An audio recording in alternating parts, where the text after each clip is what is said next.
विहीन अमंगल वेश धारण करने वाला होगा, अमंगल वेश धारण करने वाला होगा इसका पति।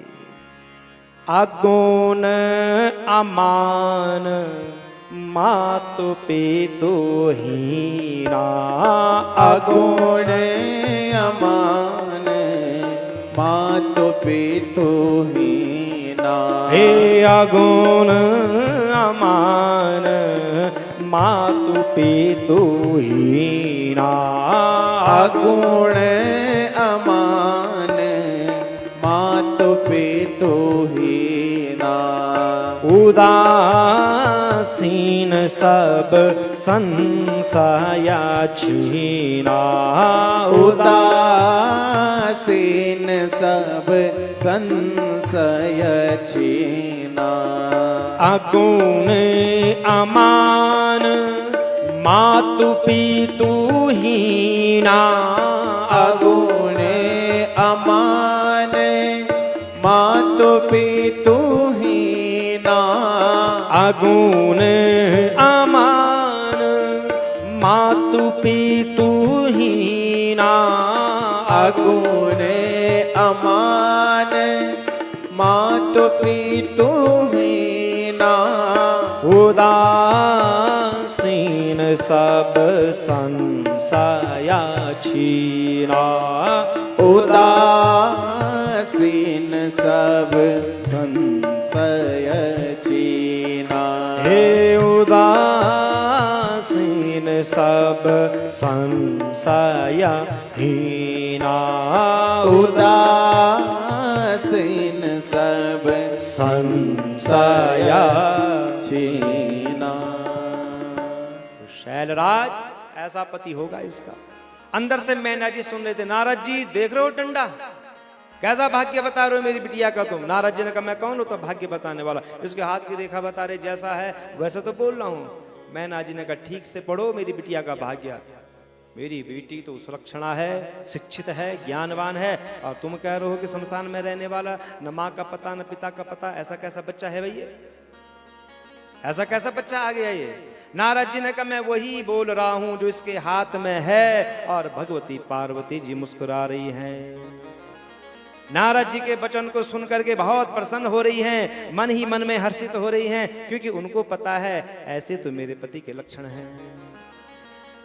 और उस समय दुखी होकर के मैना नारद जी से कहती है, उस रेखा के फल को सुनकर के मुझे बहुत दुख हो रहा है, मैं कौन सा उपाय करूं ऐसा जिससे कि मेरी बेटी को ये पति ना मिले।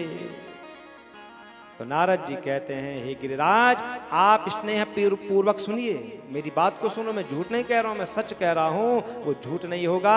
हाथ की रेखा ब्रह्मा जी की लिपि है, जो लिख दिया उसे कोई मिटा नहीं सकता है, उसे कोई मिटा नहीं सकता है। इसका पति वैसे ही होगा, इसमें कोई संशय नहीं है, परंतु आप इसके उपाय को प्रेम पूर्वक सुनिए, जिस उपाय को करने से आपको सुख मिल जाएगा। जो लक्षण मैंने बताए हैं ना, योगी, नग्न, शमशानवासी, अमान, माता पिता से हीन, वो सारे लक्षण भगवान शंकर में हैं, सारे गुण भगवान शंकर में विद्यमान है। इसलिए आप विवेक पूर्वक अपनी कन्या भगवान शंकर को अर्पण कीजिए। और वे भगवान शंकर तपस्या से ही प्रसन्न होते हैं। यदि शिवा तपस्या करे तो शीघ्र प्रसन्न होकर के भगवान शंकर उनको अवश्य ग्रहण करेंगे। पार्वती भगवान शंकर की पत्नी होगी और वह सदा रुद्र के अनुकूल रहेंगी, क्योंकि यह माया है, यह माया साध्वी और उत्तम व्रत का पालन करने वाली है और अपने माँ पिता को सुख देने वाली है।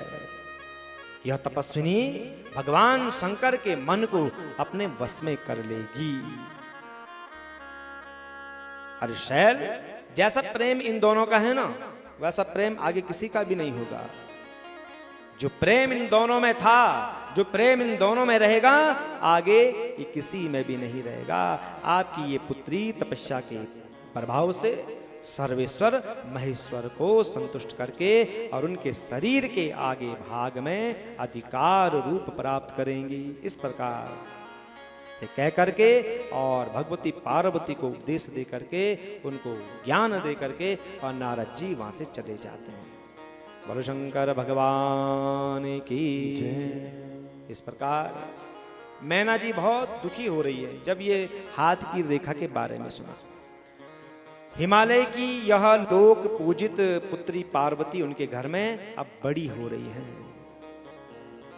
उनका जन्म हिमालय के घर में जान करके और भगवान शंकर भी बड़े प्रसन्न हो रहे हैं। जब भगवान शंकर ने भी सुना कि अब जो है कि सती देवी हिमालय के घर में आ गई है, तो उसी समय लौकिक गति का आश्रय लेकर के शंभु ने अपने मन को एकाग्र करने के लिए और तपस्या करने का विचार किया कि मैं तपस्या करूंगा। और कहां चले गए?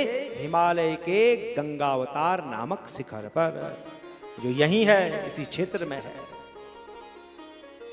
और परमात्मा वहां जाकर के एकाग्र चित्त से सुंदर चिंतन करने लगे। उस समय कुछ गण भगवान शंभु की सेवा के लिए वहां आए हुए थे, सब उनकी सेवा में तत्पर थे। और हिमालय ने जब सुना कि मेरे शिखर पर भगवान शंकर तपस्या करने के लिए आए हैं, तो हिमालय भी बड़े प्रसन्न होते हैं।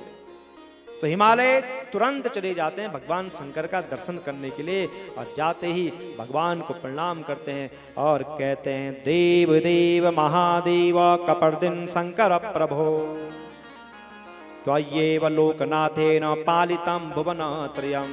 हे महादेव, आप तीनों लोगों का पालन करने वाले हैं, और आज मेरा परम सौभाग्य कि आपके श्री चरण मेरे शिखर पर पड़े हैं।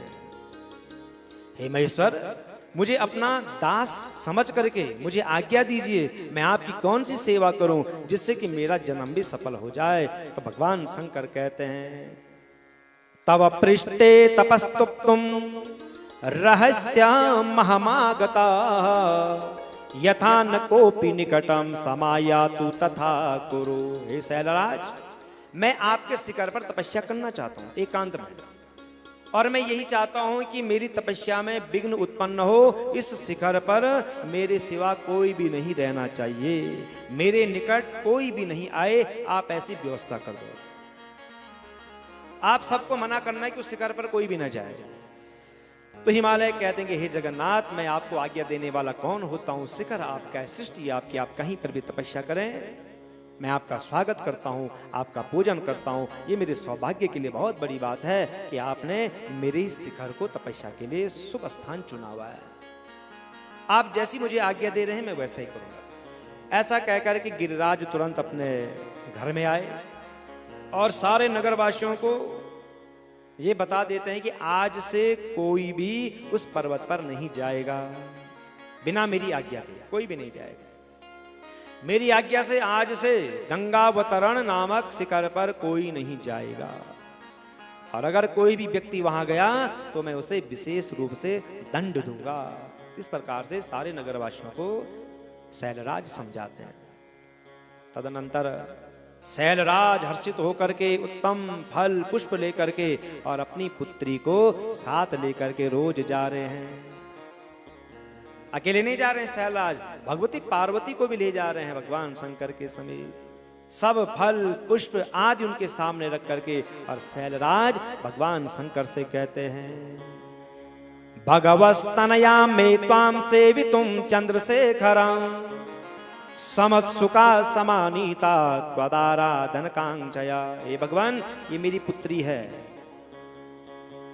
ये मेरी पुत्री आप चंद्रशेखर की सेवा करने के लिए बहुत उत्सुक हो रही है, बार बार लगी रहती कि मैं भी आऊंगी आपके साथ, मैं भी आऊंगी आपके साथ। तो मैं आज इसे आपकी बिना अनुमति के यहां लेकर के आया हूं।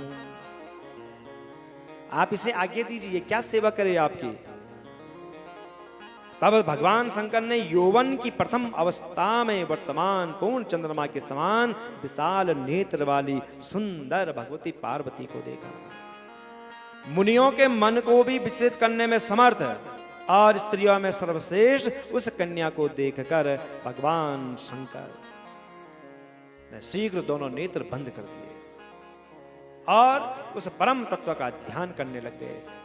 हिमालय कहते हैं कि प्रभु नेत्र खोलिए, आंखें खोलकर मुझ शरणागत को देखिए, आप आंखें बंद मत कीजिए, ये आपकी सेवा के लिए आई है। हे महादेव, मैं आपकी कृपा से भाग्यशाली हो गया हूं, मुझे आपने अपना दास समझ करके मुझ पर बहुत बड़ी कृपा करी है। मैं आपके दर्शन से कृतार्थ हो गया हूं, अपनी कन्या को यहां साथ में लेकर के आया हूं, आप मुझे आज्ञा दीजिए, मैं आपकी कौन सी सेवा करूं। उसी समय भगवान शंकर कहते हैं, आगतव्यम त्वया नित्यम दर्शनार्थम ममाचल कुमारीम सदन स्थाप्य नान्यथा मम दर्शन। हे हिमालय, आपको यहां आना है तो रोज आइए आप, मैं मना नहीं कर रहा हूं, पर अपनी कन्या को घर में रख करके आना। आप इस कन्या को साथ लेकर के मत आइएगा यहां। अगर आप कन्या को साथ लेकर के आएंगे तो मेरा दर्शन नहीं कर पाओगे। आप अकेले आना, इस कन्या को घर में ही रखना।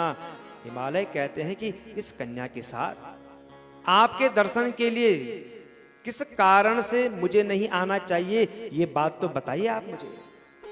ऐसा कौन सा कारण है कि मैं अकेले आऊं, इस कन्या को न लाऊं। तो भगवान शंकर कहते हैं, यम कुमारी सुश्रोणी तनवी चंद्रानना शुभा नाने तब्याम समीपे वारयामि पुनः पुनः। हे शैलराज, मनोहर सुंदर चंद्रमुखी तथा सुंदरी इस कन्या को मेरे सन्निकट मत लाइए आप। मैं बार बार आपको मना कर रहा हूं। वेदों के परागामी विद्वानों ने स्त्री को माया रूप कहा है, और उसमें भी विशेष रूप से युवती स्त्री तो तपस्वियों के लिए विघ्नकारी होती है। ये यहाँ आएगी, मेरी तपस्या में विघ्न पड़ जाएगा, क्योंकि ये बहुत सुंदर है।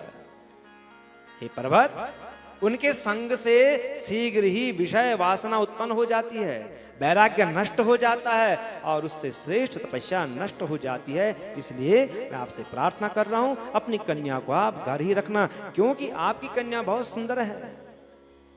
इसका मुख चंद्रमा के समान है, नेत्र इसके बड़े ही सुंदर हैं, और ये मेरी तपस्या में विघ्न उत्पन्न कर सकती है। भगवान शंकर के वचनों को सुनकर के तुरंत भवानी बोल पड़ी कि मुकम गिरिजाया त्वम योगिस्तपस्विना तद्दुतरम शृणु विभो मत्तो ज्ञान विशारदा। हे योगिन, आपने तपस्वी होकर के मेरे पिता से कैसी बात कह दी है। हे शंभो, आपकी शक्ति से संपन्न होकर ही महातपस्या कर रहे हैं। किसकी शक्ति से कर रहे हैं आप जो ये तपस्या कर रहे हैं, जरा मुझे तो बताइए कि आप किसकी शक्ति से कर रहे हैं। तपस्या करने के लिए आप महात्माओं को ऐसी बुद्धि प्राप्त हुई है, सभी कर्मों को करने वाली महान शक्ति ही तो है।